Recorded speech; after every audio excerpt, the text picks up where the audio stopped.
Hello बच्चों, आज की क्लास में हम सीखेंगे एक्सपोनेंट्स और उसके बारे में हम स्टडी करेंगे। कुछ लॉज है उसको भी हम देखेंगे। सबसे पहले एक्सपोनेंट्स की जरूरत क्यों पड़ी, क्यों हमें एक्सपोनेंट्स को पढ़ रहे हैं, इसको देखते हैं। अगर मान लीजिए कोई नंबर है, जैसे 2 है। 2 को अगर सेम नंबर से अगर आप मल्टीप्लाई कर रहे हैं ऐसे, अगर इस तरह से आपको लिखना होगा तो आप बार बार इस टर्म्स को लिखने से बेहतर है इसका है, अगर ये आपको नोन नंबर है, जैसे 2 है, नोन नंबर है, तो इस फॉर्म में आप मल्टीप्लाई के फॉर्म में लिख लोगे। 2 2 जा 4, 4 2 जा 8, इस तरह से आप कंप्लीट करके यहाँ लिख लोगे। जैसे मान लीजिए 4 2 2 जा 4, 4 2 जा 8, 8 2 जा 16, 62 जा 32, 32 लिख लिए। लेकिन ये अगर अननोन है, यानी ये वेरिएबल है, जैसे मान लीजिए ए, कुछ भी हो सकता है, ए सेम नंबर है। अब आपके पास तो कोई चॉइस ही नहीं है कि इसको आप मल्टीप्लाई करके लिख सकते हैं। यहाँ पे क्या था कि आपके पास चॉइस था, ये नोन था नंबर, तो आपने डायरेक्टली क्या किया, मल्टीप्लाई करके यहाँ लिख दिया, जो भी रिजल्ट था आपने लिख लिया। लेकिन यहाँ नोन नंबर है, वेरिएबल है, यहाँ आप कैसे मल्टीप्लाई करोगे? यानी ओवरऑल अगर आप लिखना भी चाहोगे तो सेम यही नंबर आपको लिखना पड़ेगा रिजल्ट में, सेम ही नंबर। लेकिन अगर इसको बार बार लिखने के लिए बोला जाए, जैसे मान लीजिए फर्स्ट टर्म है, अगर कोई क्वेश्चन सॉल्व कर रहा है उसको बार बार लिखने के लिए बोला जाए, तो वहां पे जाकर प्रॉब्लम हो जाती है कि स्पेस, एक तो स्पेस ज्यादा लेगा, दूसरी चीज क्या है कि ये सीमित टर्म है। 5 टर्म से ये मतलब 5 बार रिपीट किया गया है, तो आप 5 बार रिपीट कर लो। मान लीजिए कोई अननोन क्वांटिटी, अननोन नंबर है, वेरिएबल है, वो आपको 10 टाइम्स मल्टीप्लाई, 20 टाइम्स मल्टीप्लाई के फॉर्म में रहेगा, तो उसको बार बार नहीं लिख सकते हैं। मतलब पॉसिबल ही नहीं है कि आप A4 साइज में या कॉपी में उसको ओवरऑल बार बार इसको लिख सके। इसको शॉर्ट फॉर्म में लिखने का तरीका, शॉर्ट फॉर्म भी एक्सपोनेंट कहलाएगा। यानी इसको किस तरह से लिख सकते हैं, a⁵। अब ये जो नंबर शो करता है ये एक्सपोनेंट्स में आ जाएगा। अब इसके बारे में देखते हैं। अब कोई भी नंबर है, जैसे मान लीजिए इस नंबर को हमने क्या लिखा, एक a⁵। ये जो नंबर है a, इस नंबर की अगर हम बात करें तो ये क्या कहलाएगा, बेस कहलाएगा।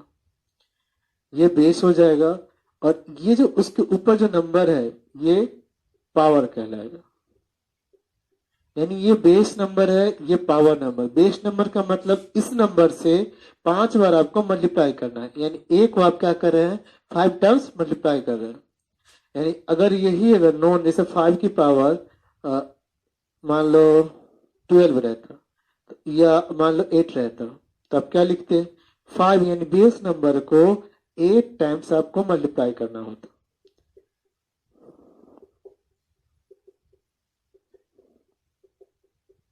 इस तरह से लिखते।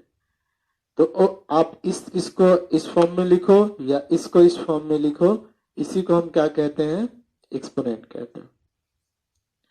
चलिए, एक्सपोनेंट्स को एक्चुअल मीनिंग तो समझ गए, लेकिन अब दिक्कत क्या आती है, जैसे मान लीजिए ऐड करना है, सब्ट्रैक्ट करना है, मल्टीप्लाई करना है, डिवाइड करना है, यानी बेसिक ऑपरेशन, मैथ्स के जो भी बेसिक ऑपरेशन है उसको मुझे करना है। तो एक्सपोनेंट्स में कैसे करेंगे, मुझे तो इस फॉर्म में लाना पड़ेगा।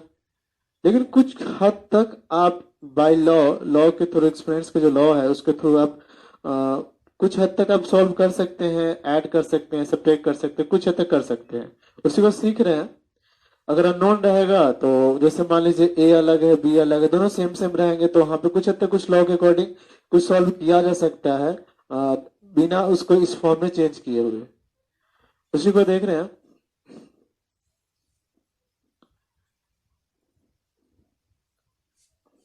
जैसे मान लीजिए कोई नंबर है, कोई भी नंबर a/b के फॉर्म में, a/b के फॉर्म में नंबर है, कोई भी नंबर है जो a/b के फॉर्म में है, उसको आपको लिखना है। जैसे मान लीजिए a/b के फॉर्म में है, इसके पावर में समथिंग है, यानी कोई 5 मान लेते हैं, तो इसको अगर एक्सपोनेंट के फॉर्म में लिखना होगा तो ये जो पावर है इस पे भी सेम पावर आ जाएगा, यानी इसके नोमिनेटर में भी सेम होगा और डिनोमिनेटर में भी सेम होगा, डिफरेंट नहीं होगा। उसके नोमिनेटर में भी सेम होगा और डिनोमिनेटर में भी सेम होगा, चेंज नहीं होगा। यानी यहाँ पे क्या लिख सकते हैं, a⁵ एंड b⁵ एग्जाम्पल के थ्रू देख लीजिए।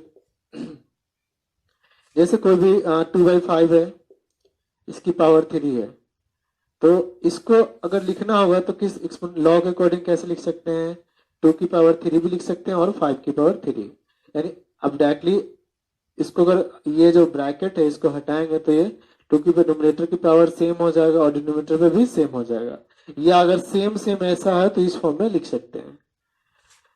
सेम कॉन्सेप्ट होता है, अगर मान लीजिए अगर निगेटिव में पावर हो तो क्या करेंगे, -5।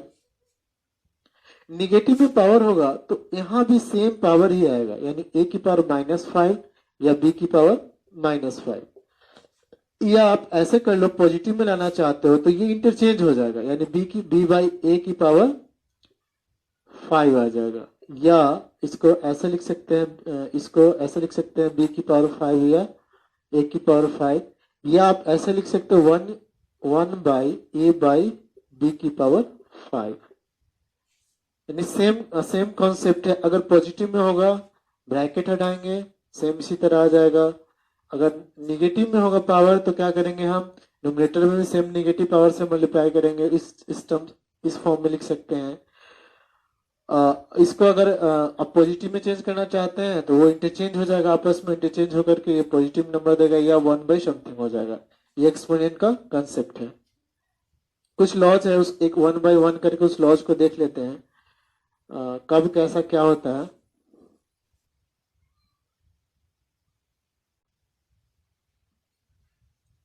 लॉज को हम देख रहे हैं, लॉज ऑफ एक्सपोनेंट। जैसे मान लीजिए अगर कोई rational number a by B है, कोई rational number a by B है, तो a by B rational number है, तो अगर इस लॉज के अकॉर्डिंग क्या कहता है, वो रेशनल नंबर में अगर पावर m है, next rational number same rational number में अगर पावर n है, यानी दो रेशनल नंबर क्या है, सेम है, एक पे पावर m है दूसरे पे पावर n है, तो ओवरऑल रिजल्ट क्या हो जाएगा, उस जो रेशनल नंबर होगा उसके ऊपर दोनों पावर ऐड हो जाएंगे पावर।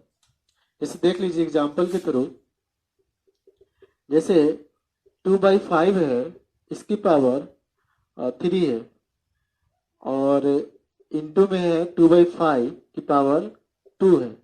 अगर इसको मुझे सॉल्व करना है, एक्सपोनेंट इसको सॉल्व करना है, तो एक तो मेथड है कि आप 2/5 को 1 बाई 1 करके अलग अलग मल्टीप्लाई के फॉर्म में लिखो, फिर मल्टीप्लाई करो, या फिर 2/5 को 2 बार मल्टीप्लाई करो, ओवरऑल मल्टीप्लाई करेगा।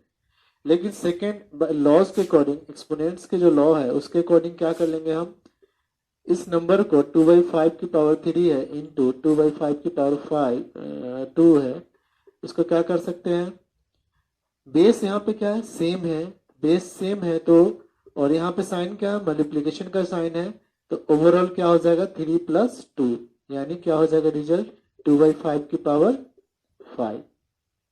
समझे। नेक्स्ट क्या है, अगर यही चीज डिवाइड के फॉर्म में रहता, मतलब ये तो समझ में आ गया होगा। नेक्स्ट क्या है, अगर यही चीज मल्टीप्लीकेशन था यहाँ पे, अगर यही चीज डिवाइड के फॉर्म में होता तो क्या कर लेते, माइनस कर लेते।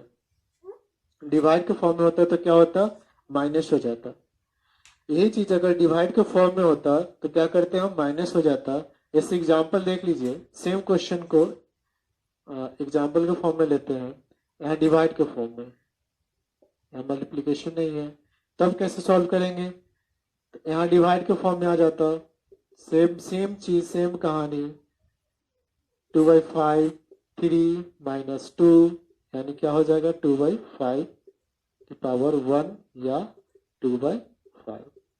अगर डिवाइड के फॉर्म में होगा तो क्या कर लेंगे, माइनस कर लेंगे, मल्टीप्लीकेशन के फॉर्म में होगा तो क्या कर लेंगे, हम ऐड कर लेंगे। नेक्स्ट क्या है, अगर कोई भी नंबर है उसके ऊपर पावर है, उसके ऊपर सेम पावर है, तब क्या करेंगे, दोनों पावर क्या हो जाएगा, मल्टीप्लीकेशन हो जाएगा, दोनों पावर का मल्टीप्लाई हो जाएगा। इस एग्जांपल से देखते हैं, थर्ड लॉज को हम बाय एग्जांपल के थ्रू समझते हैं। जैसे सेम 2/5 है, कहानी लेते हैं, इसकी पावर 2 है और उसके भी पावर क्या है, 3 है। अब इसको सॉल्व करना है, इसको मुझे सॉल्व करना है, तो क्या ऐसे बनाएंगे, 2/5 की पावर 2, उसके भी पावर क्या है, 3 है, तो इसको क्या कैसे सॉल्व करेंगे, 2/5 पावर 2 इंटू 3, यानी क्या हो जाएगा 2/5 की पावर 6। थर्ड नंबर लॉ समझ में आ गया है। फिर फोर्थ नंबर देखते हैं। फोर्थ नंबर में बोला जा रहा है, जैसे फोर्थ नंबर, जैसे मान लीजिए कोई एक नंबर है 2/5 ही लीजिए, और सेकेंड नंबर ले लेते हैं 3/7 ले लेते हैं। ये दो मल्टीप्लाई के फॉर्म में है और ओवरऑल पावर इसका 3 है। तो इसको मुझे सॉल्व करना है। आपके पास कैसे सॉल्व करेंगे? दो चॉइस है, या तो आप सिंगल सिंगल पावर अलग कर सकते हैं। आप कैसे कर सकते हैं? या तो इसको लिखने का तरीका क्या है, इसको कैसे लिख सकते हैं, 2/5 की पावर 3 इंटू 3/7 की पावर 3, मतलब सिंगल सिंगल पावर लिख सकते हैं। फोर्थ नंबर कंसेप्ट क्या है? फोर्थ हो गया। फिफ्थ नंबर देखते हैं। अभी कोई भी नंबर है, कोई भी नंबर है, उसके ऊपर पावर 0 है। जैसे मान लो 2/3 की पावर 0 है। कोई भी नंबर होगा, यहाँ पे कितना भी बड़ा नंबर होगा, उसके पावर में अगर 0 होगा तो उसकी वैल्यू क्या होगी? 1। अगर मान लीजिए 5 × 5 × 5 × 5 × 5 × 6 और ओवरऑल की पावर में अगर 0 है तो इसकी वैल्यू क्या हो जाएगी? 1 हो जाएगी। 6 नंबर में क्या है, वो जो हम शुरू में पढ़े थे, समझे थे। जैसे मान लीजिए 2/5 है, इसकी पावर मान लीजिए 5 है, तो इसको क्या लिख सकते हैं? 5/2 की पावर 5, या इसको ऐसे लिख सकते हैं 1/2/5 की पावर 5। ठीक है। इसके बाद एक्सपीरियंस का जो क्वेश्चन है उसको डन कर लीजिएगा। Thank you.